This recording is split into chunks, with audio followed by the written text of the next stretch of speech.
We just closed your first deal together, right, for Wholesale, so congrats on that. And just got a little steak together, so if you're in Dallas and you close a deal with us, maybe we'll take you dinner. So you finally get a lead in, or maybe you had some leads come in, but you remember you were like driving, you're at a gas station, you're like, oh shoot, like this person just inquired on my Google site, like, oh crap, what number lead was this on the site? What number lead? Like, was this the first lead? Oh, no, okay, it was like 9 leads have already came in successfully from Google. You know, they fall out, whatever, they're not motivated enough, whatever. Out in the Buc-ee's parking lot, phone rings, hands are full. You know, and I have my Google voice number saved to where it's like, I know it's somebody calling the company. Dallas Homes for Cash, Nathan speaking. Yes, I'd like to sell my house. And I'm like, you know, I hop in the truck. I'm like, yeah, you know, put it on the CarPlay. And I basically am doing the vetting process, motivation, timeline, condition, asking price. And long story short, a woman in Coppell, Texas owned a house and she tried listing it. Well, she had a tenant in there, but now it's vacant. So now the whole time that nobody's living in there, she's bleeding cash because she didn't live there. And then she's basically telling me that she tried listing it twice, could not sell at the price that she wanted, right? Not to mention that if she did sell it, she would have to pay realtor commissions, deal with showings. She didn't want to deal with showings because, again, she wanted to be there for most of it. Ultimately, what does she do? She Googles something to the nature of sell my house fast, and we popped up, and we were the first, and she called us, and right then and there, like I said, I vetted it, and I turned it over to one of our team members, one of your team members on it was Peter that ended up taking the phone call, but there you go. I just he goes into our lead form, and we're just like, you know, anyone that JVs with us that needs help closing a deal, they're welcome to submit leads to us. But yeah, we knew you'd been working some some of those ads too, so we always try to call it within, like, that's the biggest thing with any of these, like any lead in general, is just speed to the lead. Speed to lead, that's huge, and that's exactly why I didn't even leave the parking lot until that lead was in y'all's hands. So like, I didn't finish my sandwich. I didn't finish the brisket sandwich before I had, organized the notes,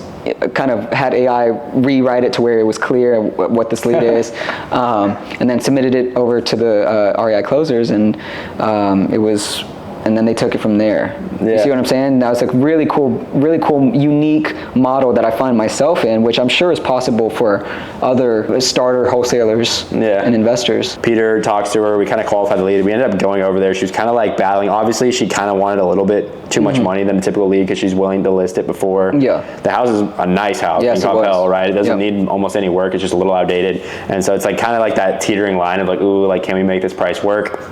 We get her under contract at like just above like the other offers she had. Yeah, there were other, I believe if I'm tracking correctly, there were other investors that showed up. She was like doing a group showing. Which is almost never a good sign. Every time I see that, I'm like, damn, this is not gonna be good. It's like, we're not probably gonna come in at like a price that like, I mean, unless they're all like coming in low, you know what I mean? Like we have good buyers, we have these different systems, but it's like kind of hard. Like if you're showing it to 5 other investors, someone's either gonna try and offer more or like they're maybe lying, like just to get her, to get it down. But ultimately it worked out because we were the ones who got it, and it's cool because I would have gone, but I think on the date that she had requested the group showing, I couldn't have been there. But luckily, I could rely on Peter to head down there and lock that up, get it under contract. Armando was able to he found the buyer. It was actually taking a while because the same thing. It was like, the house was big, it was a nice area. It's like kind of that weird line of like, is the after repair value like anywhere from 800 to $1 million? Like, you know what I mean?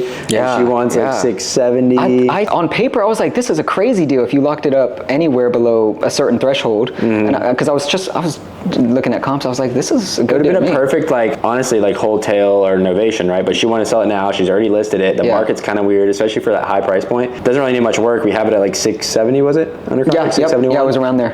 And we only ended up getting like, and they say it's cool just because proof of concept and everything, it was like an $8,000 wholesale deal. So it's like nothing crazy, but if you would have maybe closed on it and just put on the market, like you'd think it would sell like around 800. But then it's like you would think the holding costs. Oh man, And then you got commissions to realtor. So it's like, it is a lot for that type of size of property too that's going to come out of it. So for her, that's why she was willing to like realize, okay, I'll just take this. And really just finding the right buyer for it. It's like, okay, well now you find the unique person that's willing to put that real good stuff into it to sell it for like $1 million. And that's like kind of risky, honestly, because like the market goes a certain way and it sits there for long, your holding costs are super high, and that's like a hard deal to get sold sometimes. If you want to follow Nate again for his page, Dallas Homes for Cash, thanks for hopping on. Yeah, no problem. Thank you.